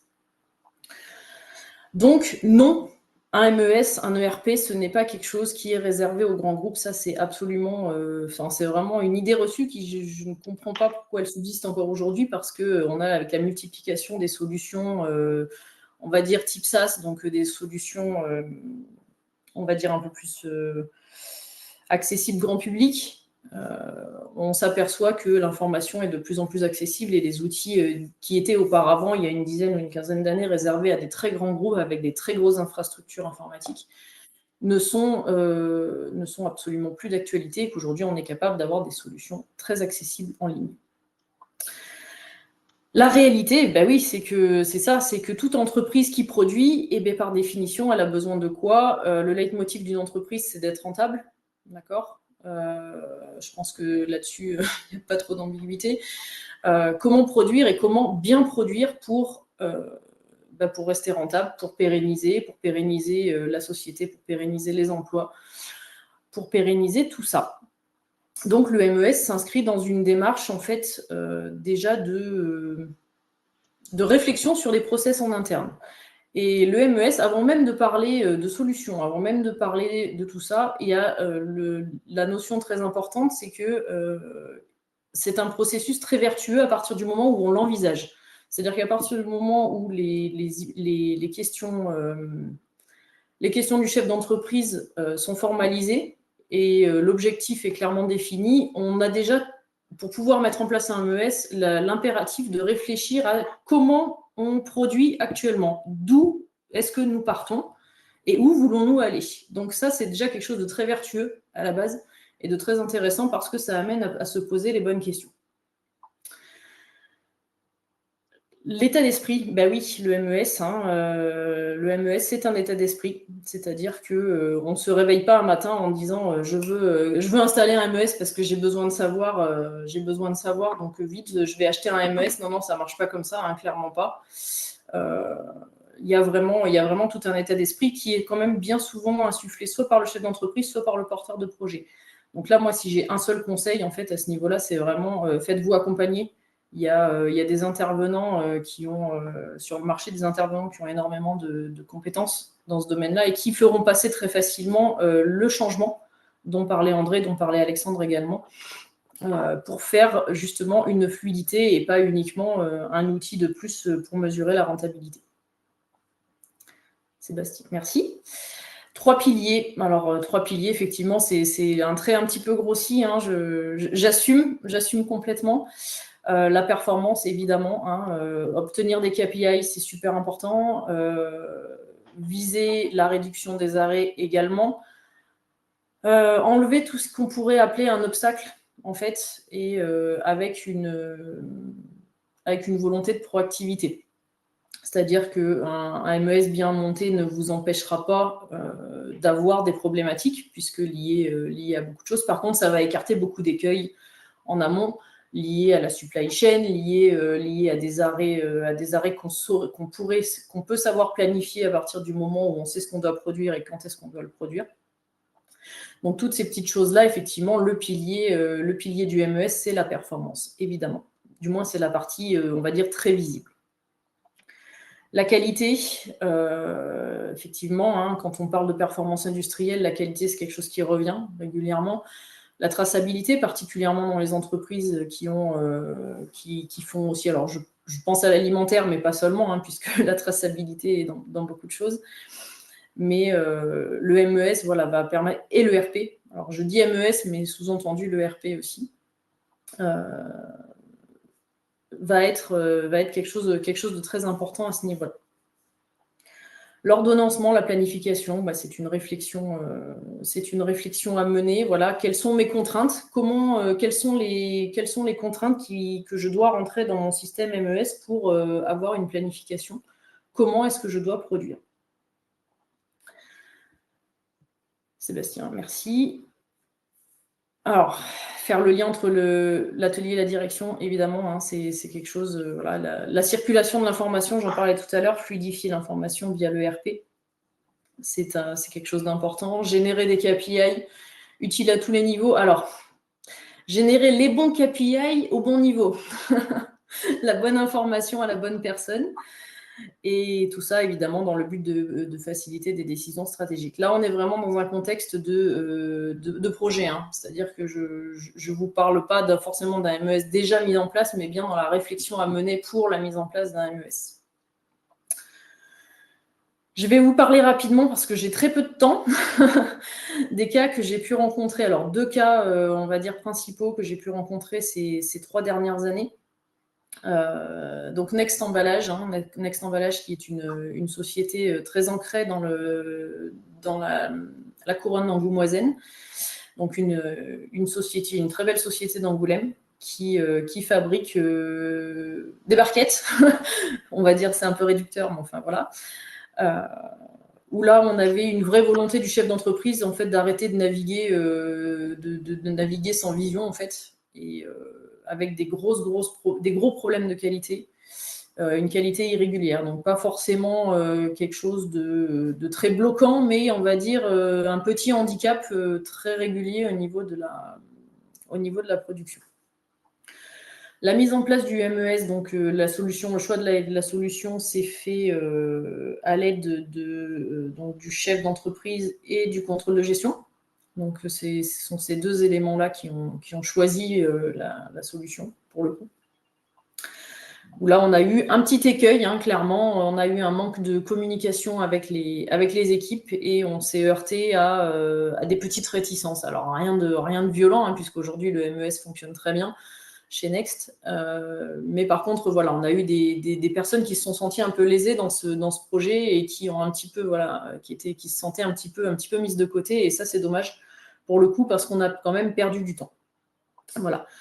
Donc, une amélioration de la productivité, 12% hein, en 6 mois. Effectivement, c'est pas mal. Bon, on est loin des résultats d'Alexandre, mais pour le coup, on a fait une mise en œuvre un petit peu plus compliquée avec notamment un ERP qui a été changé en même temps en fait, que le MES. Donc, en fait, ils ont tout mis en place en même temps. Voilà. Donc, je dis eux parce que pour le coup, moi, je suis intervenue en milieu de projet. Parce qu'on m'a dit Estelle, au secours, nous n'y arrivons pas, est-ce que vous pouvez nous aider? Voilà, tout simplement. Donc vous voyez, ne jamais hésiter à demander de l'aide. Donc Mecha Inox rapidement, puisque je n'ai plus de temps. Une grosse usine en Normandie qui fabrique donc des valves à sphère tournante. Voilà, bien connu sur le marché de tout ce qui est fluide. Avec une problématique un petit peu différente et avec un choix de technologie vraiment beaucoup plus léger, malgré que l'entreprise soit beaucoup plus importante en termes de volume et en termes d'employés. Là, le but, c'était de faire fonctionner un ordonnanceur à capacité finie qui leur a été vendu par l'intégrateur de la solution X3. En lien avec un grand éditeur de solutions MES du marché. Et pour le coup, ils se sont aperçus a posteriori que l'outil était mal adapté. Voilà, donc l'outil ne prenait pas suffisamment en compte les contraintes métiers. Donc, avec Mecha Inox, nous sommes actuellement en train de remettre tout ça à plat. Voilà ce que je peux vous en dire. Alors, ne pas être, le MES n'est pas réservé aux grandes entreprises. Oui, bah ça, c'est voilà, hein, c'est le leitmotiv, clairement. Je pense que nous en sommes tous des exemples, hein, chacun dans nos métiers ou dans nos expériences passées. Voilà, toute entreprise est capable d'avoir l'outil qui leur permet de produire mieux. Identifier les besoins, ça c'est super important. Impliquer les équipes. Voilà, un outil dédié à la production ne peut pas être mis en place sans impliquer la production. Moi, ça me paraît être. Mais quand je dis impliquer, c'est pas uniquement consultatif. Il ne faut pas hésiter à aller chercher les compétences en fait des collaborateurs. C'est super important. Ne pas attendre d'être prêt pour se lancer et ne pas vouloir aller tout de suite dans le plus fin du plus fin de l'analyse. C'est-à-dire faire déjà fonctionner les grosses masses. Et une fois que l'information se fluidifie, on affine et on automatise. Et l'accompagnement, bon, bah là pour le coup, ce serait malvenu de ma part de vous dire le contraire. Effectivement, hein, être accompagné par quelqu'un qui va être en mesure en fait de prendre du recul, aussi bien sur l'activité de l'entreprise, sur les process, la structure des process, la structure de la donnée. Quelqu'un qui soit ni l'entreprise, ni l'éditeur. Ça vous permet d'avoir une vision tierce qui peut parfois, même souvent, être quand même très intéressante. Voilà. Merci à tous. Désolée pour le dérapage de temps. Non, ne sois pas désolé, c'était extrêmement pertinent. Merci Estelle pour ta présentation et j'en profite aussi pour remercier nos 3 brillants intervenants. Pour le coup, je vais laisser la main à Olivier Guillon pour l'organisation de la table ronde, puisque nous n'avons toujours pas de questions. Pardon, je vais aller un peu vite. Excusez-moi. Merci beaucoup Sébastien. Donc, pas de questions, ça tombe bien, la table ronde va nous permettre d'en poser à nos chers intervenants. Donc je rappelle, donc je m'appelle Olivier Guillon, je suis journaliste et rédacteur en chef pour la revue Production Maintenance, l'unique magazine en France qui traite de maintenance industrielle. Je travaille à ce poste depuis une quinzaine d'années et je suis évidemment le club MES et ses activités depuis plus de 10 ans maintenant, le MES étant un des sujets phares de la revue. Donc, j'ai le plaisir une nouvelle fois d'animer cette table ronde de ce Digital Experience MES et j'en profite une nouvelle fois pour remercier l'équipe du club MES de renouveler sa confiance. L'objectif aujourd'hui de la table ronde, on l'a vu, hein, c'est le MES, une solution adaptée à toutes les tailles d'entreprise. Le but étant d'aborder l'idée que le MES n'est pas uniquement réservé aux grands groupes, on l'a vu, mais peut, à travers l'étendue de solutions qui existent sur le marché, véritablement répondre en tout point aux attentes des industriels, y compris des PME, des TPE, on va le voir. Voilà, en tout cas, il n'y a pas de limite de taille, c'est ce qu'il faut retenir. Quels sont les outils, quels sont ces outils, hein, et à quels besoins sont-ils capables de répondre? Est-ce complexe, non coûteux à mettre en œuvre? Voilà, c'est donc à ces quelques questions et bien d'autres que vont tenter de répondre donc, nos 3 intervenants que vous connaissez maintenant. Donc, pour démarrer cette table ronde, peut-être je vais m'adresser, écoutez, je vais m'adresser à vous, Estelle. Est-ce que quand vous allez voir des industriels, est-ce qu'ils savent déjà ce que c'est qu'un MES? Est-ce qu'il y a déjà une, une connaissance, voire une expérience, mais déjà une connaissance du mot, du terme MES, ou alors on ne parle que de RP? Voilà, donc ça, c'est une première Alors, question là-dessus. souvent, souvent la porte d'entrée est quand même le RP, malgré que le terme de MES, alors sans forcément savoir ce qu'on met exactement derrière, c'est quand même un terme qu'on retrouve de plus en plus en fait chez les dirigeants. On va dire un peu comme la solution, on va dire miracle de performance industrielle. Donc oui, le MES est un terme connu, effectivement. D'accord. C'est un terme Alexandre? connu. Oui, Ouais, pardon. d'accord. Non, je vous laisse finir. Alexandre, vous avez le même sentiment également ou la même expérience? Oui, je dirais que dans l'esprit des dirigeants que je croise, MES production, ERP plutôt supply finance, la frontière entre les deux étant tout aussi floue pour eux que pour à peu près n'importe qui, puisque en fonction des fonctionnalités qu'on intègre ou non, on est dans l'un, on est dans l'autre. Donc, mais je pense qu'il y a une très forte maintenant connotation assez claire sur MES égale ligne de production. D'accord. André, vous partagez aussi le même sentiment et peut-être vous avez également vous êtes confronté, vous avez une mauvaise image du MES. Enfin voilà, est-ce qu'ils connaissent le MES? Est-ce qu'il y a une image et quelles sont une mauvaise image peut-être et quels sont les freins éventuellement à, à l'intégration d'un MES au sein de l'atelier? Alors, c'est vrai, je suis d'accord avec le fait qu'aujourd'hui, ça se démocratise et on a de plus en plus en face de nous des personnes qui connaissent l'intérêt, en tout cas qui comprennent l'intérêt de mise en place de MES.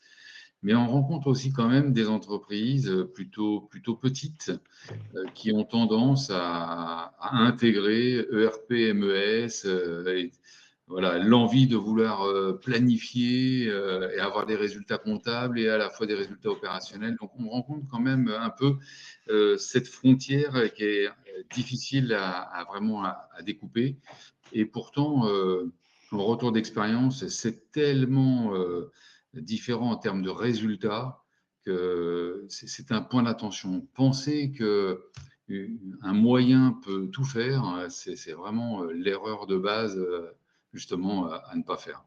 Donc, on en rencontre quand même un peu. Mais je comprends l'idée, c'est des gains, en tout cas, c'est la croyance du gain, on va moins dépenser, on n'aura qu'un seul outil, alors que ce ne sont que des modules dans un outil. Donc, de toute façon, c'est un fonctionnement différent.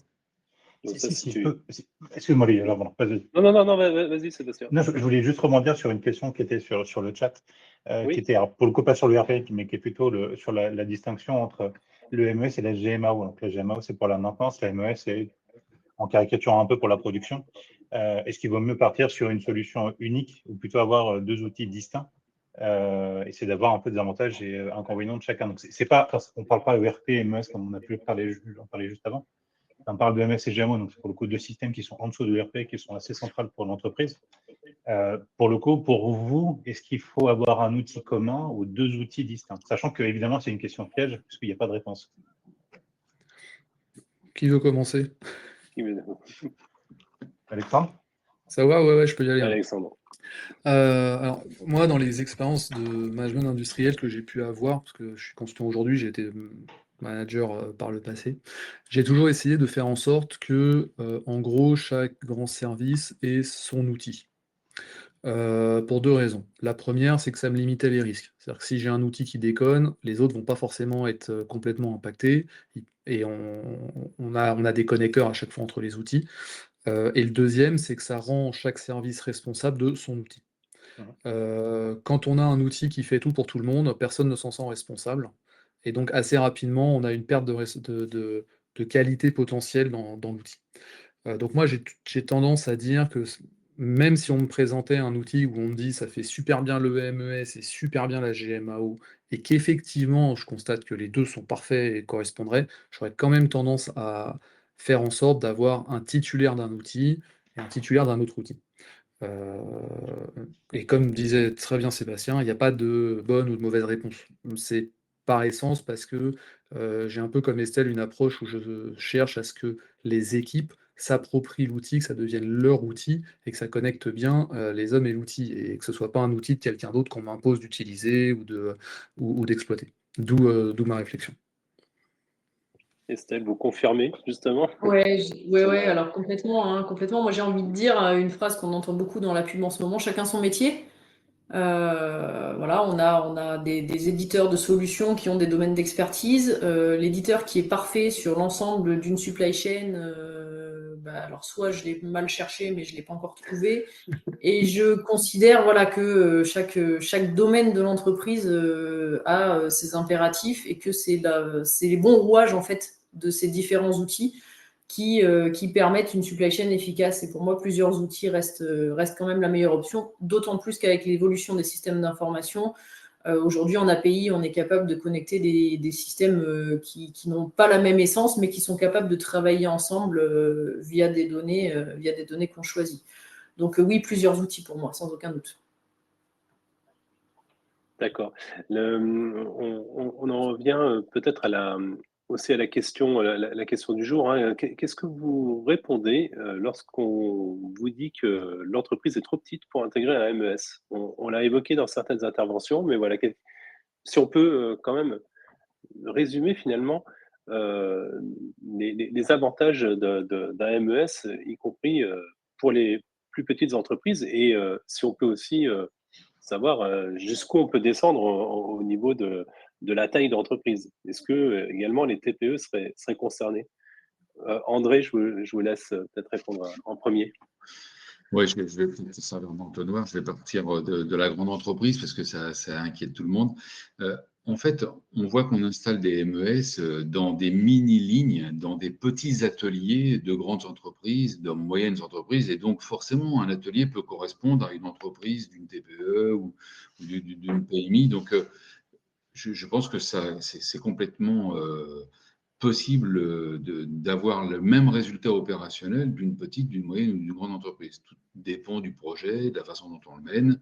Mais oui, bien sûr, les petites structures, alors je ne suis pas capable de donner quelle est la structure idéale, mais la petite entreprise, en fonction de ses processus de fabrication, hein, évidemment, tout est lié à ça, c'est tout à fait possible et je pense que les résultats seraient là. Estelle aussi, vous l'avez évoqué, vous avez dit d'ailleurs, il n'y a pas de. La taille n'a aucune importance, c'est plutôt les besoins Exactement. et le cadre fonctionnel. En fait, voilà, tout vient de. Le premier step, déjà, c'est de définir l'objectif, hein, clairement. Hein, tout le monde l'a très clairement évoqué. Si l'objectif est clairement défini, on dimensionnera l'outil en fait en fonction des contraintes, en fonction des besoins et des budgets. Donc, par définition, la taille n'est pas un frein, effectivement, de mon côté. Alexandre, on l'a évoqué, hein, notamment à travers les différentes interventions, notamment celle d'André. Mais en quelques mots, voilà, quel conseil, quelle bonne pratique pouvez-vous nous livrer vraiment en quelques mots, et quels sont les écueils à éviter dans la mise en œuvre d'un MES, dans la préparation quand même de ce projet qui reste quand même un projet d'entreprise, hein. Alors, je dirais, je vais reprendre exactement ce qu'André et Estelle ont dit. Il faut bien cerner les problèmes auxquels on veut répondre. Et deux, il faut le faire avec le terrain, parce que la vérité, elle est dans le fond de la marmite. Elle est rarement tout en haut. Donc, le premier écueil, c'est de ne pas partir en se disant, je sais pas, je suis ingénieur méthode, je suis pilote projet et je sais ce qu'il faut pour la ligne. En fait, ce qu'il faut pour la Lean, c'est déjà que ça réponde aux besoins des opérationnels qui ont besoin de gagner du temps, de l'efficacité, de la productivité, de la qualité, et cetera. Un pilote projet MES, c'est davantage un guide qui va poser les bonnes questions, mais qui va pas forcément apporter les réponses. Ce qui est d'où l'intérêt de prendre quelqu'un de neutre et d'externe, dans ce contexte.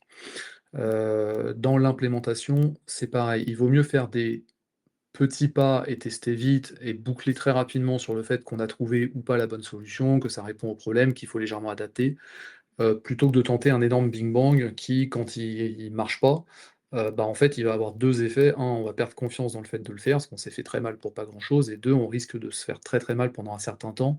En général, on prévoit le backup de revenir en arrière au cas où, mais ça n'empêche pas que ça peut faire très mal. Il ne faut pas oublier que le MES étant tellement lié au terrain que, par essence, il faut l'amener sur le terrain et le faire avec le terrain, quoi. C'est clairement, pour moi, c'est le top 1 des conseils que je peux donner sur le MES. D'accord. André, un mot aussi sur les bonnes pratiques et je dirais aussi les écueils, les choses à vraiment ne pas faire pour bien identifier, pour bien que nos auditeurs identifient, voilà, ce qui est notamment à ne pas commettre. Ah, je vais faire de la redondance de ce qu'a dit Alexandre Memestel. Je pense que s'il y a une idée à retenir, c'est que toute la, toute la sauce de la marmite, c'est pas une bonne expression, mais pour reprendre un peu l'idée de tout à l'heure au fond de la marmite, je pense que ça doit se faire systématiquement avec les opérationnels, quels qu'ils soient. Donc, ne jamais être dans le top-down, mais plutôt voilà, sur le terrain. Et c'est comme ça qu'on gagne du temps, qu'on gagne de l'argent et qu'on gagne de l'efficacité. D'accord. Estelle, peut-être un mot Ouais. sur cette équipe. À quoi ressemble la Dream Team finalement dans la mise en œuvre d'un projet? Il faut qu'il y ait donc une personne externe. Ça, on a bien compris que c'était Alors, il nous faut préférable. une personne externe, effectivement, pour être un petit peu, pour guider un petit peu l'attelage, hein, si je peux me permettre. Puisque là, on parle vraiment d'un ensemble de personnes qui vont tirer un projet, hein, clairement. Donc une personne externe qui va être capable de poser les bonnes questions, d'aller chercher les informations au-delà des enjeux, on va dire, de subordination. Parce que c'est quand même un critère important aujourd'hui, et j'allais y venir. Donc une personne extérieure et des utilisateurs clés qui ont idéalement la bonne connaissance du métier, c'est parfait. Éventuellement, quelques notions aussi de ce qu'était l'entreprise avant, bien qu'on ne va pas forcément s'y attacher parce qu'il n'y a rien de pire pour un projet MES que de dire on a toujours fait comme ça, il ne faut pas changer. Voilà, ça c'est quelque chose auquel on est souvent confronté quand on leur demande mais pourquoi les process sont ainsi? On a toujours fait comme ça. Ah ouais, ben oui, ben non, là c'est plus possible. Et des gens qui se sentent impliqués mais pas contraints. Alors, des gens qui vont volontairement, qui vont se sentir libres de pointer du doigt les vrais problèmes pour qu'on ait vraiment du factuel et des vrais problèmes à résoudre.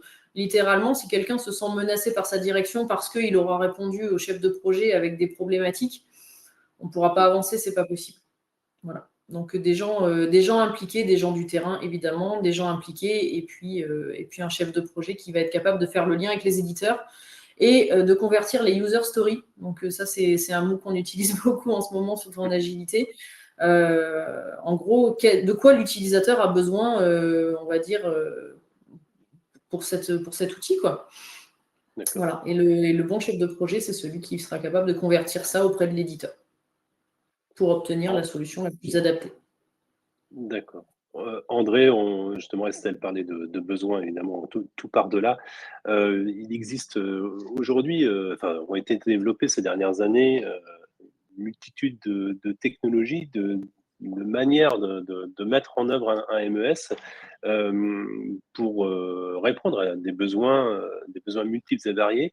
Pouvez-vous nous dire voilà, brièvement quels outils, quelles solutions de MES se présentent? Alors, on ne va pas citer les éditeurs ni les outils, ça n'a pas d'intérêt, mais en tout cas, quels sont les types de solutions? Il y a le mode SaaS, il y a les logiciels en dur qu'on implémente dans tout l'atelier. Voilà, qu'est-ce qui existe aujourd'hui pour les auditeurs qui souhaitent s'orienter vers un MES? Ouais.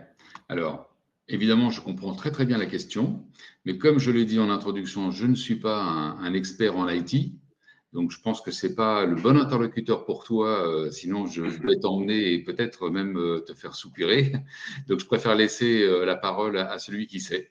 Peut-être que, juste pour compléter la question précédente, faire appel à quelqu'un d'extérieur est important pendant le projet et pour toute la conduite, évidemment, je suis d'accord avec toi, Estelle, mais aussi penser à vous faire accompagner, et ça ne dure pas forcément très longtemps, en amont du projet.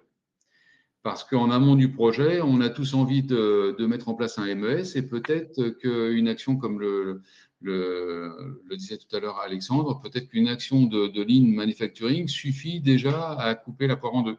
Et après, de moins se tromper, peut-être d'avoir un module plus light. En tout cas, pensez vraiment à vous faire accompagner aussi pendant la réflexion du projet et pas seulement dans sa mise en œuvre. Voilà, maintenant, je reviens sur ta question. Oriente peut-être à des spécialistes de l'IT. Alexandre, vous voulez prendre la parole?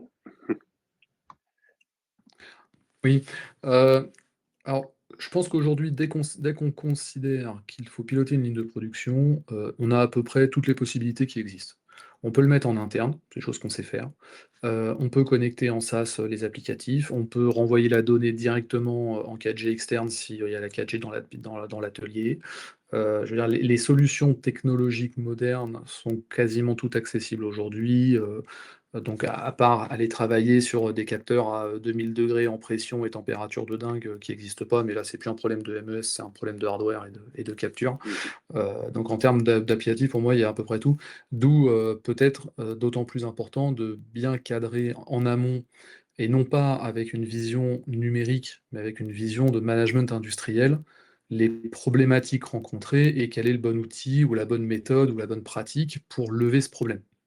Je rejoins tout à fait ce que disait André. Si on part sur un MES avec un objectif, alors qu'un bête tableau Velleda à 200 € dans l'atelier et 15 minutes par jour, ça suffit à répondre au problème, on va peut-être s'arracher et se couper les cheveux en quatre pour pas grand-chose.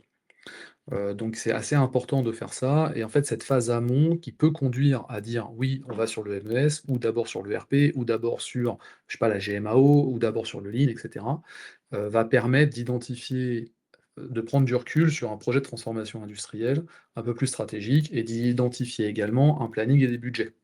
C'est-à-dire, globalement, un projet MES, ça peut coûter relativement peu d'argent, ça peut aller chercher plusieurs millions d'euros d'argent en fonction de ce qu'on veut en faire, de la vitesse d'exécution, de la vitesse de traitement. Si on traite 90 000 canettes à l'heure, on ne va pas être sur les mêmes systèmes d'information que si on traite un OF toutes les 2 heures. Donc forcément, ça va jouer. Donc c'est pour ça que, en fait, aujourd'hui, la problématique technologique, elle est quasiment plus existante, dans le sens où, dans les années 80, on était obligé de faire des algorithmes à se casser la tête parce que les flux de data étaient mauvais. Pour donner un exemple, hein, Tesla à Fremont, quand ils ont ouvert la première usine, entre le moment où ils ouvrent, le moment où ils tournent et le moment où ils optimisent la data, ils ont divisé par 100 la quantité de données qui transitaient dans l'usine. Donc ça veut dire qu'en étant 100 fois moins efficace en data, ça tenait quand même. Ça vous donne une idée de la technologie qu'on a aujourd'hui au niveau de la data et du SI. D'accord. Estelle partage ce même sentiment et on parlera peut-être un peu plus de budget. C'est une question aussi dans l'Assemblée qui En fait, voilà, hein, c'est au-delà, et là pour le coup, au-delà de des impératifs industriels, le premier coût, enfin le premier critère, en fait, c'est le choix de l'infrastructure. Donc l'infrastructure, si la société est staffée, donc si l'usine est staffée en informatique, si on a un réseau qui est cohérent, si on est fibré, pas fibré, le choix de la solution ne sera pas du tout le même. Puisque avant toute performance industrielle, on a déjà la simple performance de transit de l'information, on va dire, soit par la fibre, soit par le cuivre. Hein, donc voilà, clairement. Une usine qui tourne, et ça pour le coup j'ai eu le cas, une usine qui tourne sur un lien cuivre avec 3-4 mégas, implémenter un MES avec une captation, c'est même pas la peine. Voilà. Et ça m'a été demandé, clairement, ça m'a été demandé.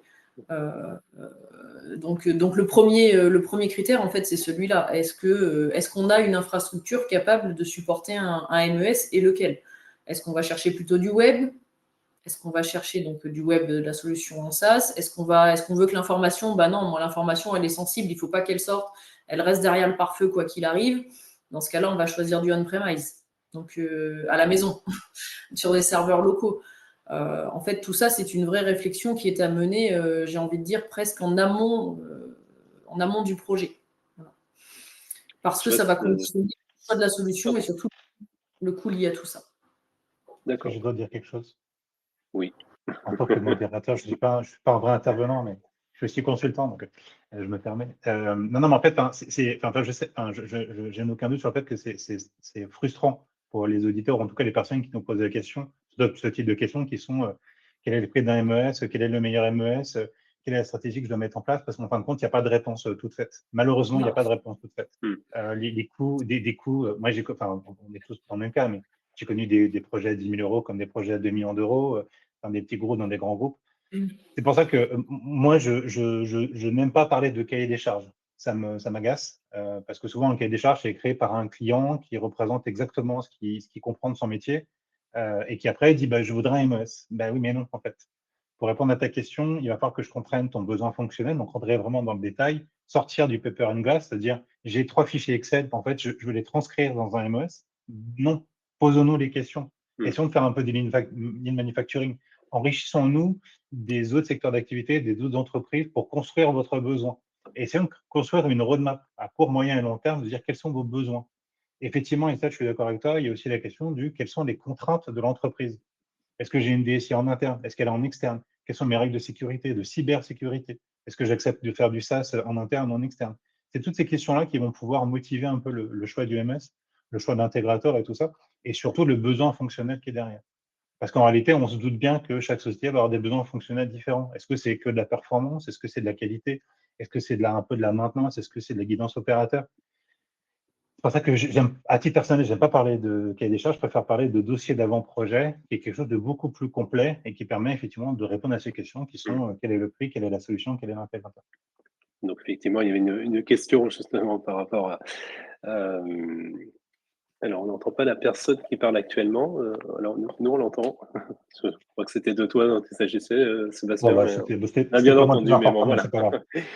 Bon, effectivement, il y avait une question d'un de nos auditeurs sur comment avoir une idée claire du budget que la mise en place d'un MES représente. Donc là, tu viens de répondre effectivement que c'était extrêmement difficile d'avoir cette idée. J'ai vraiment dit la question telle qu'elle était écrite. Est-ce que quelqu'un veut répondre quand même sur voilà, comment avoir une idée claire du budget du MES pour son application, c'est-à-dire peut-être en début, en amont du projet. Est-ce qu'on peut quand même, avant de se lancer dans finalement un budget qui risque de grossir, est-ce qu'on peut maîtriser ce budget déjà? André ou Estelle ou je vais faire un peu comme Sébastien, je vais pas donner un montant, parce que ça c'est impossible pour qui que ce soit. Par contre, en termes de chemin logique en avance de phase, avant de lancer un projet, je pense justement qu'il est nécessaire d'aller discuter avec quelqu'un d'objectif, en tout cas de neutre, pour justement aider à la compréhension de la recherche de l'objectif de l'entreprise. Parce que c'est ça qui va définir vraiment l'ampleur du besoin en MES. Sébastien le disait, entre la petite entreprise et la grande entreprise, entre 10 000 euros et 2 millions d'euros, je crois que c'est Alexandre aussi qui l'évoquait, on a même quelque chose de presque à 360. Donc c'est impossible. Même si, lorsqu'on en discutait, je suis le premier à demander quel coût et combien de temps. C'est compliqué.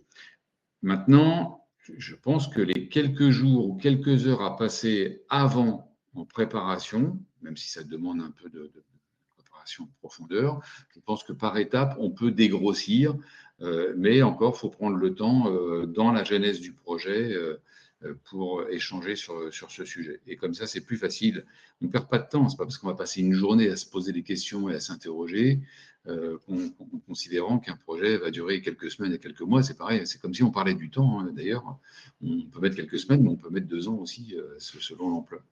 Donc, difficile de répondre à la question, mais on était sur un salon il n'y a pas très longtemps à Lyon où on voyait que certains MES s'installaient en quelques semaines sur un coût tout à fait acceptable pour tous. Donc, le MES pour tous est tout à fait accessible. Après, Oui, ça dépend aussi des gains qu'on peut y associer. C'est exactement ça, André. C'est qu'effectivement, il y a cette notion de quoi vous avez besoin et quels sont les gains qu'on y associe. Parce que si on peut faire des gains, je fais une bêtise, de 500 000 euros par an, bah, on va pouvoir investir un peu plus dans notre MES. Enfin, encore une fois, c'est des vérités de la palisse. Tu mets le doigt sur le ROI, mais je suis complètement d'accord avec toi. Non, mais ça, c'est exactement ça. Et pour rebondir sur ce que tu dis, oui, il y a des MES qui sont déployables en quelques jours. Et là, pour le coup, ça demande à l'entreprise de savoir si elle veut rester dans du standard et donc adapter ses process à une solution, ou alors elle est complètement fermée, elle veut du spécifique. Et là aussi, ça va complètement être un game changer sur le choix de la technologie. Et donc le coût, in fine.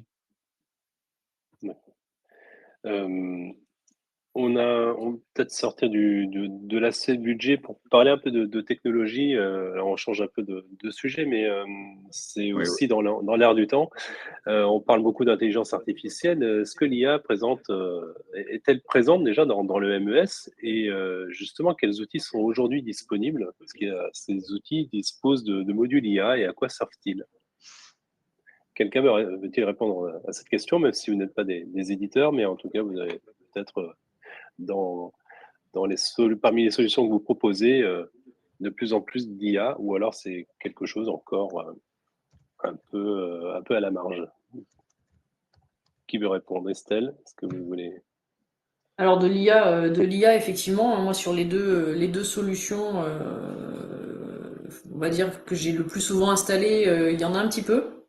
Voilà, avec les dernières mises à jour, on a des petits moteurs d'IA qui commencent à tourner, notamment pour générer des Gantt de planification. Faut bien comprendre qu'une IA, c'est très bien, mais ça ne fait pas tout. Et surtout, ça ne remplace pas la réflexion de l'humain. Par contre, ça s'entraîne. Donc, plus on va avoir quelque chose, on va dire, d'entraîner. Donc, en gros, plus on va la faire tourner, plus on va la faire corriger, plus on va le corriger, l'IA va être capable en fait d'apprendre les corrections que l'homme a apportées et en tenir compte pour les planifications suivantes. Ça, c'est ce que moi, c'est l'application la plus logique que je vois pour l'IA au niveau des outils que j'ai l'habitude de déployer.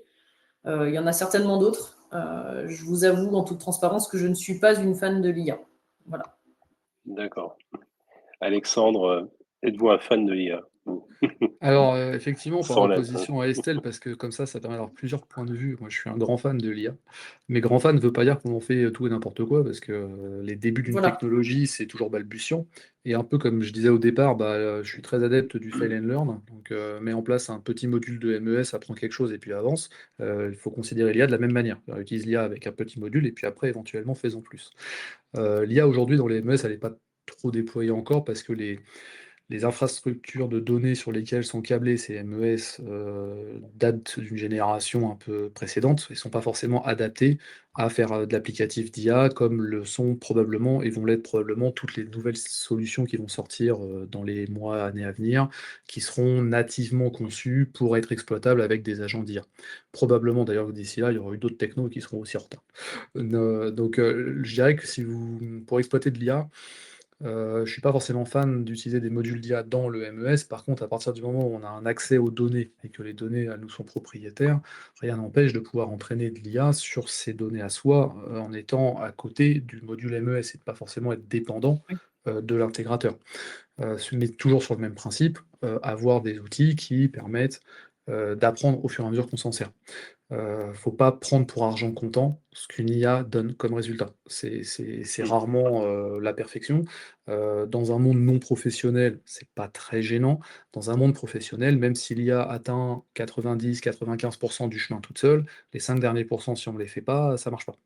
Donc c'est là où il faut être extrêmement vigilant et ne pas confondre IA au sens de délégation et IA au sens de aide-moi à être plus productif, ce qui est quand même deux choses très différentes. D'accord. Parmi justement les prochains développements ou les grandes tendances finalement des outils MES, outre l'IA, est-ce qu'il y a des choses, ça peut aussi ouvrir le débat sur d'autres questions, mais quelles sont les tendances du MES, que ce soit en matière de connectivité au sein des différents systèmes informatiques? Est-ce qu'il y a aussi je dirais des progressions qui vont être apportées, des améliorations qui vont être apportées dans les temps futurs ou courts. Voilà, quelles sont les grandes tendances aujourd'hui de l'IA et on répondra aussi ensuite aux quelques questions des auditeurs. Qui veut répondre à cette question? André, est-ce que vous avez décelé des tendances Je vais essayer de ne pas botter en touche parce que sinon ma réponse va être simple. Je vais me tourner vers les experts. Non, moi je vais me positionner dans le besoin. De quoi j'ai besoin dans cette évolution de MES? Alexandre en parlait un peu il y a quelques instants. Moi, si j'avais une baguette magique, ce que je souhaiterais, c'est que le logiciel que j'installe soit capable de me prévenir à l'avance des dérives, de me mettre à jour mes programmes machines pour que, en automatique, on ait des adaptations en fonction de la dérive des process. Et je souhaiterais que le prédictif soit complet, c'est-à-dire que je n'ai plus besoin de personne pour produire. Mais dans la vraie vie, ça ne se passe pas tout à fait comme ça, en tout cas pas aussi vite, et heureusement. Et voilà, donc en termes de besoins, ce que l'on a besoin, c'est de prédire ce qui va se passer en fonction du passé et du réalisé. Mais je ne vais pas répondre d'un point de vue technique, évidemment. Mais je pense que c'est la tendance. D'accord. Estelle, est-ce que vous avez un point de vue particulier à nous partager? J'ai un point de vue de DSI pour le coup. Pour moi, un outil va évoluer avec les critères qu'on est capable de lui apporter. Donc, plus on va être capable d'interconnecter de manière fiable et en temps réel des systèmes différents, plus on aura quelque chose d'abouti. Donc, pour moi, ça passe par l'évolution des modes de connectivité, notamment GraphQL, qui est une grande amélioration récente. Donc, un nouveau système de connexion supérieur à l'API, encore. Qui permettra au système de parler en temps réel et de mettre à disposition des utilisateurs la bonne information au bon moment. D'accord. Alexandre, un mot sur ces prochains développements à venir ou souhaités? Oui, alors je rejoins tout à fait Estelle sur la connectivité de l'outil dans un écosystème. Je pense qu'on va vraiment on va sortir totalement alors je vais le nommer parce que tout le monde le connaît, de l'historique SAP qui veut tout faire, vers des modules spécialisés faits par des bons éditeurs et on va manager les connectiques entre eux. Ce qui implique d'avoir des technologies de connexion quand même qui sont pas triviales du tout, même aujourd'hui. Elles existent et elles doivent se développer. Je pense qu'on va fortement faire évoluer les systèmes vers des interfaces utilisateurs beaucoup plus agréables, qui permettront à la fois, une exploitation plus facilitée, mais aussi un déploiement facilité. Moi, j'ai encore de temps en temps, je croise des MES, où j'ai l'impression de voir les écrans de mon Windows 95 quand j'étais jeune, alors que j'ai un iPhone dans la poche qui a une puissance dingue et qui a une UX absolument bien travaillée, quoi. Donc je pense que ça va être une évolution assez majeure pour que les usines technologiques deviennent, au sens technologique aussi, dans, la manière d'être. Et ça passera par une évolution assez notable des UX, des expériences utilisateurs. Merci beaucoup. Une question qui est arrivée sur notre chat. Justement, une certaine réticence, en tout cas, vis-à-vis de certains points, euh, notamment sur l'idée d'une prestation consulting complète dans la mise en place d'un MES, ce qui peut peut-être effrayer d'un point de vue budget ou manque de visibilité. Est-ce que, alors André, par exemple, est-ce que vous voulez bien répondre à cette idée que est-ce qu'il est nécessaire d'avoir voilà est-ce que cette prestation de consulting est complète par rapport à finalement à la simple mise en place d'un outil? Alors, oui, évidemment, on l'a beaucoup évoqué les uns les autres. Moi, je dirais qu'il y a plusieurs phases dans un projet. Donc, je vais y répondre sous deux façons. La première, c'est qu'on peut se faire aider pour l'objectivité, en tout cas, ou pour toutes les questions auxquelles on ne pense pas. On peut se faire aider en amont du projet. C'est enfin, ça dépend de la structure de l'entreprise, mais ça peut être de quelques heures à quelques jours. Ça, c'est pour figer l'orientation et mieux comprendre ce que l'on peut retirer d'un logiciel, quel qu'il soit. Ensuite, il y a l'accompagnement du projet, le choix du projet et puis l'accompagnement du projet. Après, les questions vont commencer. Est-ce que l'entreprise que l'on rencontre est équipée, est structurée avec une DSI, avec des équipes IT, avec des opérationnels disponibles ou non? Donc, en fonction des réponses, c'est plus facile si on a des équipes et du potentiel en termes de connaissances disponibles en interne, bah forcément, c'est plus facile et on peut se passer d'une structure trop importante. Mais je reprendrai un point qu'évoquait tout à l'heure Estelle, qui est très important aussi à mon sens. Hein. Je ne parle pas de quantité, hein. Mais le lien de subordination de toutes les équipes vis-à-vis d'un chef d'entreprise, elle ne peut pas être objective, ou elle ne l'est pas totalement. Parce que c'est quand même compliqué de dire à son patron, c'est tout à fait possible, mais ça reste compliqué. Je ne vais pas prendre d'exemple. Mais le lien de subordination est important. Un consultant ou quelqu'un qui accompagnera, on l'appelle comme on veut, d'une manière objective, n'aura pas du tout la pression du résultat et du lien de subordination. D'accord. Et sur le fait de pouvoir, je dirais, comparer les différents prestataires, les différents éditeurs, comment savoir si finalement une telle solution est meilleure que l'autre. Voilà, est-ce que vous pouvez répondre, André, toujours, si vous voulez. Oui, je vois tout le monde bouger, tout le monde a envie de répondre. Ça va dépendre des contraintes, ça va dépendre de l'attendu, donc de l'objectif et des gains surtout attendus. Maintenant, sincèrement, il y a souvent des évidences quand même entre ce qu'on disait tout à l'heure, un vêtement pas dans la bonne taille, c'est comme un logiciel pas dans la bonne taille qui ne répond pas aux besoins. Et on le découvre assez vite. Maintenant, on est très attiré aussi par l'effet démo, par l'effet, je pense aux fonctions de l'iPhone avec l'exemple d'Alexandre. Il faut s'en assurer. Et pour s'en assurer, il n'y a rien de mieux qu'un professionnel qui a l'habitude de voir ce qui se passe ailleurs dans toutes les autres entreprises.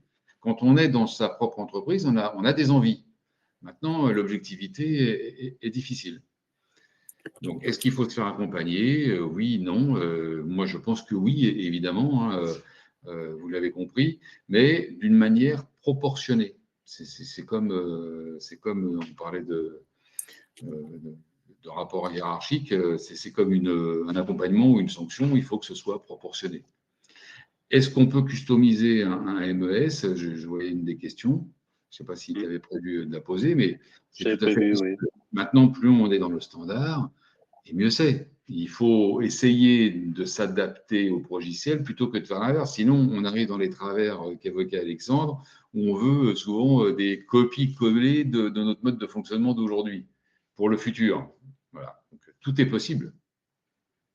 Justement, peut-être avant de conclure, Alexandre, peut-être répondre à cette question. Donc, une question qui était posée sur les risques. Quels sont les risques liés à du développement spécifique sur du MES en matière d'évolutivité, d'upgrades et de maintien dans le temps? Sur un MES, dès qu'on va faire un spécifique, ça veut dire que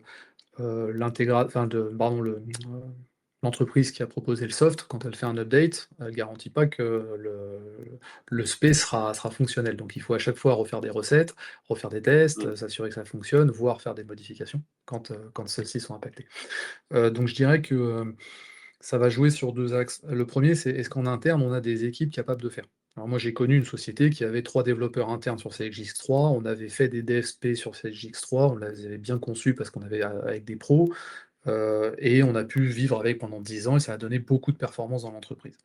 Dans d'autres contextes, j'ai connu des gens qui ont demandé des SP à des éditeurs, qui ensuite n'avaient personne en interne pour savoir ni les gérer, ni les manager, ni comprendre concrètement les éléments. Et bah, ça a pas loupé. Dès qu'il y a eu des mises à jour, ça a vite commencé à déconner. Et puis au bout d'un moment, on a abandonné l'idée et on est revenu à l'ancienne version, qui convenait bien sûr à personne, puisqu'on n'avait pas non plus changé d'organisation pour s'adapter aux standards. Donc j'aurais tendance à dire que si, le développement informatique fait partie intégrante des valeurs qui font votre entreprise, parce que vous créez quelque chose de tellement spécial, un peu comme, par exemple les cuisines Schmitt sont capables de faire des cuisines sur mesure en claquant des doigts et en envoyant l'ensemble dans l'atelier en instantané, parce qu'ils ont une force de développement et d'algorithmique monstrueuse. Ça fait partie complète de la valeur ajoutée de Schmitt. Donc Schmitt fait pas que des cuisines, ils ont tout un service de développement informatique qui fait ça. Tesla, par exemple, fait la même chose. Si ce n'est pas le cas de votre entreprise, il vaut mieux rester dans du standard pour ne pas être embêté, s'adapter avec des éléments, et quitte à faire des outils spécifiques, les détacher au maximum en créant presque un module indépendant où il y a juste une connectivité de données, comme ça au pire on refait les connecteurs et ça s'arrête à ça. Mais pas l'intégrer dans l'outil, quoi. Estelle, vous vouliez peut-être pour conclure, enfin avant la conclusion de Sébastien, peut-être un Bon, mot sur cette, voilà, sur les développements spécifiques. effectivement, hein, la mise en place d'un MES en s'appuyant uniquement sur du spécifique, j'ai envie de dire, ça dénature un petit peu la réflexion et l'idée, enfin la réflexion autour de l'idée du MES, à savoir est-ce que mes process sont optimum, pardon. Est-ce que voilà, est-ce qu'on a moyen de faire mieux? Non, non. Si je veux juste un outil qui s'adapte à mes fichiers Excel, effectivement, comme l'a dit Alexandre et André, c'est très juste. Ça n'a aucun intérêt. Ça va générer des coûts en amont et des coûts dont on n'a pas forcément toujours conscience, qui sont le après. Voilà, donc bah, super, mon entreprise elle grossit, mes tableaux Excel, bah, je les ai convertis en spécifiques, mais par contre, bah, ils ne me conviennent plus. Donc bah, comment on fait? On démonte les spécifiques et on refait autre chose. Donc non, moi je ne suis pas pour les spécifiques. Voilà. Pour moi, un audit bien mené, un projet MES bien construit doit emmener à rentrer dans des solutions, on va dire, avec du natif pour éviter au maximum le spécifique, ou alors, effectivement, quand on a quelqu'un en interne qui est capable de développer, là c'est différent. Mais d'une manière générale, moi j'essaye d'éviter au maximum. D'accord. Donc des solutions complètes, rester simples et des solutions évidemment appliquées à tout type d'entreprise. Ce sera un peu ce qu'on peut retenir parmi les nombreuses choses que l'on peut retenir de cette table ronde. Je vous remercie tous les trois pour la richesse de vos interventions et puis des détails de vos réponses. Et je repasse la parole à Sébastien, peut-être pour le mot de conclusion, si tu veux, j'imagine. Il y a de très faibles chances que je fasse mieux que toi. Non, non, c'était vous remercier tous et toutes d'avoir participé à ce webinaire. Merci aux intervenants et à Olivier Guillon d'avoir animé cette 1h32 de webinaire. Si vous avez d'autres questions, si vous avez des sujets que vous voulez qu'on aborde, n'hésitez pas à nous contacter, on reste disponible. Et sur ce, écoutez, je vous souhaite une très très belle fin de journée. Et il ne reste plus qu'une seule journée pour arriver au week-end, donc courage, ça va arriver vite. Merci infiniment, Sébastien, merci à tous. Et merci à Merci, au nos revoir. auditeurs. Au revoir. Au revoir. Merci, au revoir. Au revoir.